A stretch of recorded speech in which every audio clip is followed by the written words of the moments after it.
Quand j'étais plus jeune, j'avais vraiment zéro confiance en moi. J'en ai déjà parlé dans plusieurs épisodes. Je préférais parfois vraiment frôler les murs que d'exister ou qu'on m'en remarque. J'avais honte de ce qui pouvait sortir de ma bouche. Comme en classe, par exemple, j'avais la réponse dans ma tête et j'étais sûre à 90% que c'était la bonne réponse, mais je levais pas la main parce que j'avais trop peur. Attention, imaginons que ce n'est pas la bonne réponse. Et du coup, je préférais ne rien dire. J'avais peur que ça soit bête aussi et que ça n'ait pas de valeur. Et plus je me répétais que j'étais nulle ou sans intérêt, et moins je pouvais évoluer et encore moins nourrir ma confiance en moi.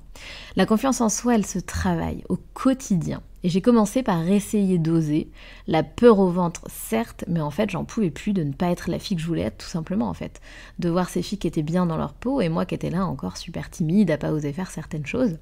Et j'ai compris un truc, j'ai compris qu'il fallait oser, j'ai compris qu'il fallait essayer, j'ai compris qu'il fallait y aller, même si on avait peur, même si on allait se planter, même si on allait être ridicule, j'ai compris que c'était à force de tests et d'essais qu'on pouvait arriver à quelque chose. Donc même si on a la boule au ventre, il faut y aller. Même si tu te plantes, recommence, encore et encore. Il y a plusieurs choses à prendre en compte. La confiance en soi, ça dépend de plusieurs choses. De ta capacité à passer à l'action, de ta capacité à contrôler ton système de pensée et de ta capacité à te détacher du regard des autres, entre autres. Il s'agit en fait de créer un cercle vertueux. Plus tu oses, plus tu prends conscience de tes capacités. Plus tu prends conscience de tes capacités, plus tu as des pensées positives à ton égard. Et plus tu as des pensées positives à ton égard, plus tu renforces la confiance que tu as de toi. Et si tu ne crois pas en tes idées, en tes projets, en tes capacités, comment veux-tu aller au bout des choses ? Ça t'empêche de prendre les bonnes décisions. Parce que tu vas sans cesse te demander ce que les autres vont en penser. Est-ce qu'ils trouvent ça bien ? Et si je n'y arrive pas, est-ce qu'on va me juger, se moquer de moi ? Et puis les autres vont en plus sans arrêt te transmettre leurs peurs, leurs opinions. Et si tu n'as pas confiance en toi, tu vas être très affecté. Donc par exemple, si tu veux quitter ton CDI pour lancer un projet, que tout le monde trouve ça ridicule et trop dangereux, trop risqué, et que tu n'as pas confiance en toi et que toi-même tu ne crois pas ni en toi ni en ce projet, tu ne le feras jamais. Parce que tu seras trop attaché, trop affecté par le regard des autres et par les qu'en dira-t-on. Il faut apprendre à se détacher des opinions des autres, de leurs avis. Il faut même apprendre à ne pas leur demander. Moi, c'est un truc vraiment qui a changé du tout au tout.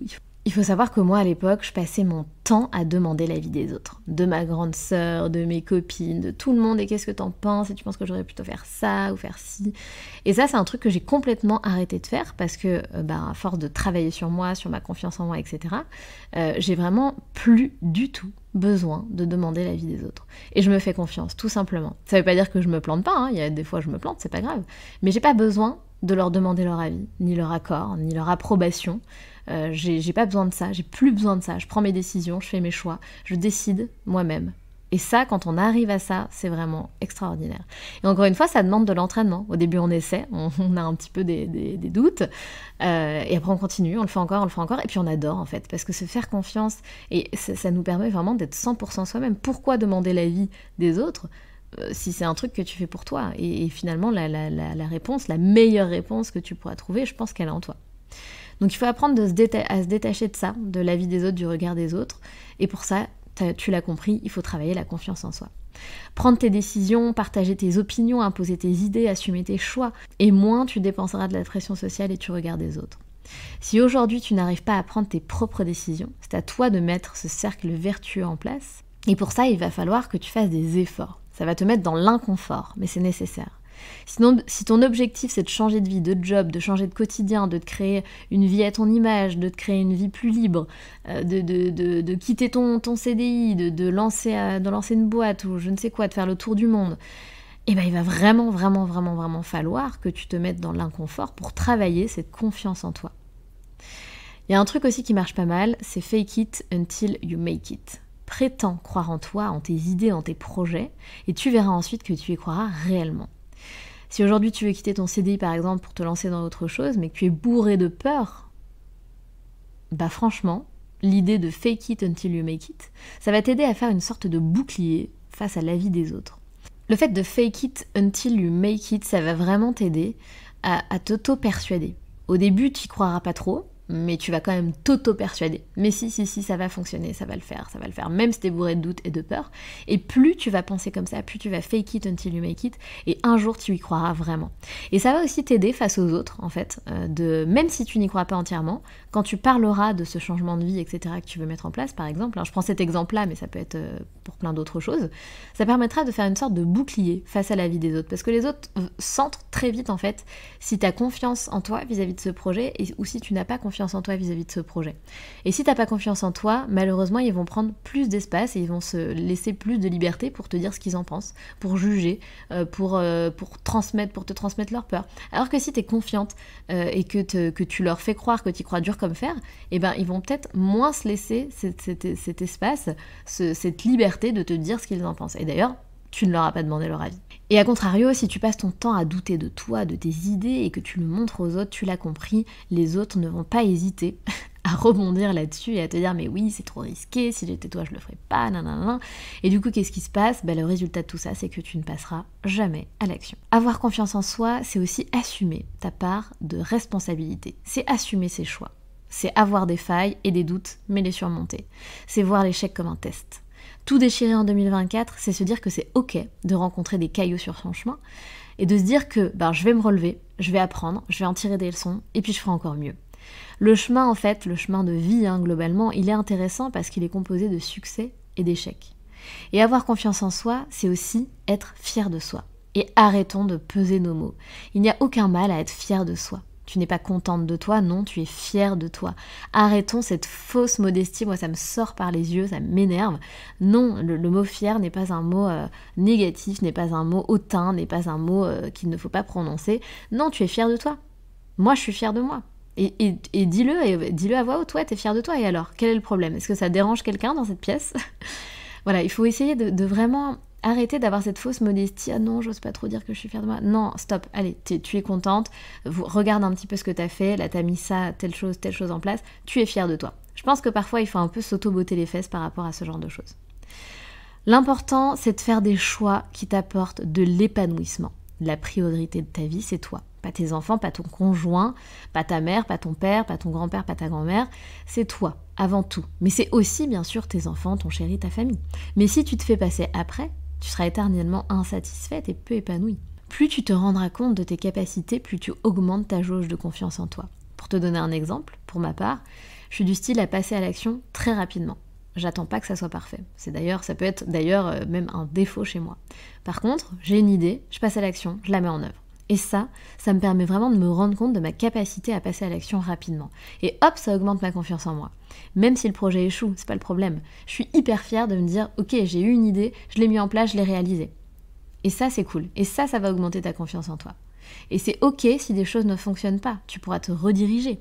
Comment est-ce que tu veux trouver ta voie si là, actuellement, tu es dans ce questionnement de comment trouver ma voie, comment trouver du sens à ma vie, etc. Si tu passes jamais à l'action, si tu ne testes jamais rien. La confiance en soi, c'est aussi avoir la capacité de se dire « c'est ok, je vais avoir des phases super, je vais avoir des phases plus difficiles et c'est ok ». Tout déchirer, c'est pas un parcours sans embûches, ça n'existe pas. Je t'invite d'ailleurs à regarder les biographies des nanas qui t'inspirent, tu vas être surprise. Tes échecs feront ta force, ne l'oublie pas. Et finalement, en 2024, ça devient même sexy de connaître des échecs. On a vachement de retard sur les États-Unis, mais aux États-Unis, c'est hyper banal de connaître des échecs, et c'est hyper inspirant en fait. Et d'ailleurs, je suis persuadée que tous les gens qui t'inspirent le plus, c'est des gens qui ont connu des échecs, qui disaient, voilà, moi je me suis foirée, ou je suis partie de rien, j'étais dans la rue, et puis j'ai réussi à fonder ça. En fait, les échecs, c'est sexy. Avoir des échecs, c'est sexy. Et limite, c'est hyper intéressant de te dire, et si j'associais le mot au terme sexy plutôt qu'à un truc fataliste.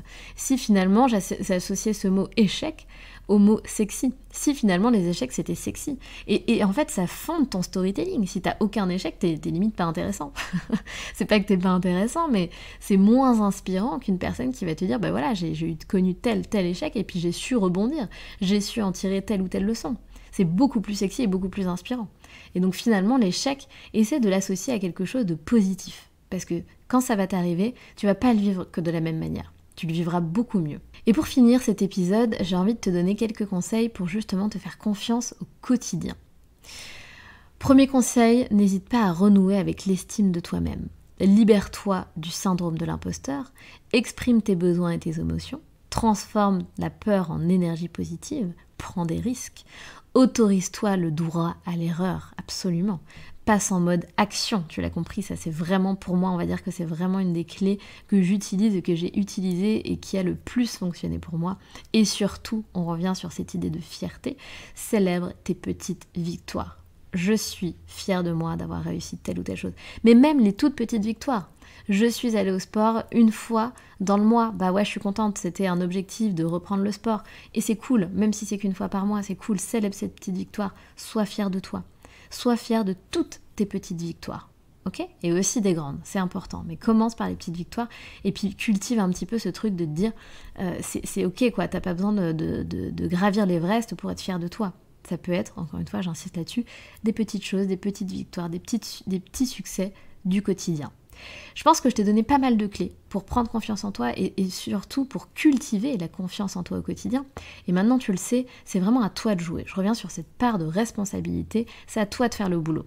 Personne d'autre va le faire à ta place. Alors je compte sur toi pour faire le nécessaire, pour te mettre dans l'inconfort, pour prendre des risques, pour passer à l'action, pour justement cultiver la confiance en toi et pour petit à petit construire la vie que tu mérites, la vie que tu as envie de te créer, le quotidien que tu as envie de vivre. On se retrouve mardi prochain pour un épisode avec une invitée. Salut!